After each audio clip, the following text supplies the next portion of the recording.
So my name's Joe Lyons. I'm the Chief Executive of the West Ham United Foundation. So we're in E6, the heart of East London.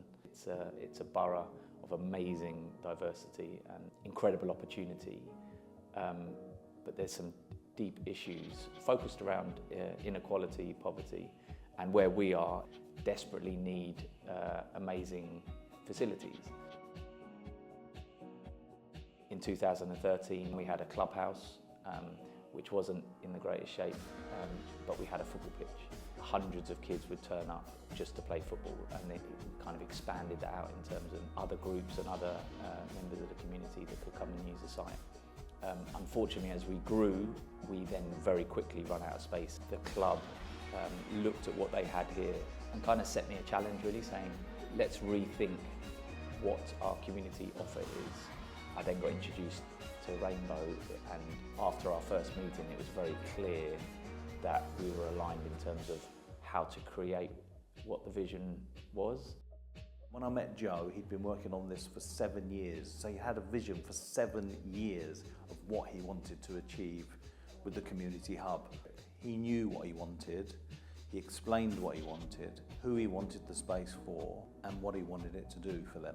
We then had to understand how we could make that work for him, what products we needed to use for him. And I got Sayhan, who's in the team, who's brilliant, he's an expert at hospitality and corporate projects. He drew up 3D renders, he showed Joe and the team what could be achieved, and then brought it to life.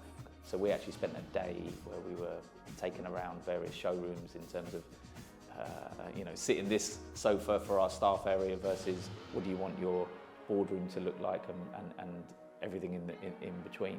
And I think it's that attention to detail we were able to explore with Rainbow, which really enabled us to bring it to life. And I always remember one thing we were told was around buy cheap, buy twice. And I think for a charity that's really quite important, actually, to invest in what we want the building to look like. We don't want to replace it in a year or 2 years. So the new HQ we have here has been incredible in terms of being able to impact our local community in many ways, from being able to offer a night shelter, have a kitchen, a cafe, a social enterprise which can feed some of our young people, versus in this room here, incubate young entrepreneurs to thrive and to flourish. The feedback regarding the spec of the building in terms of the furniture has been exceptional. Everybody comes in and says, how can we get this for our offices? How can we get this for our young people? That was worth every ounce of energy over the past 7 years.